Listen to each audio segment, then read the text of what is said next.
আমরা এখানে আন্দোলনটা করছি একটা দিক প্রায় 12টার পরে আমরা এসেছি।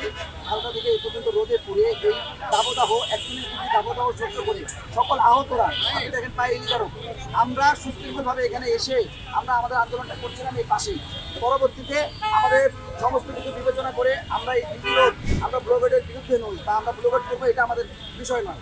আমরা যখন ব্লকেটটা করার পরে যেই জনগণকে জানানোর জন্য, কারণ কেউ যে তারা বুঝুক আমরা কি অবস্থায় আছি এটা জানানোর জন্য জনগণকে।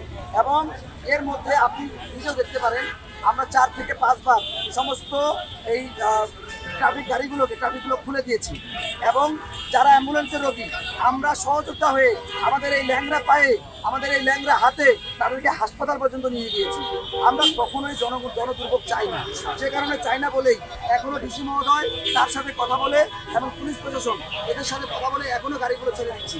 তাদেরকে আমরা চয়েস দিয়েছি একটাই, যে আপনি সিদ্ধান্ত নেবেন জনগণকে সেফটি দেওয়া এবং এই বিজে একটা রোডকে হ্যান্ডেল করার দায়িত্ব নেন। আমরা এই হ্যান্ডেল করি, আমরা ছেড়ে দিচ্ছি, আমরা দুর্ভোগের পক্ষে।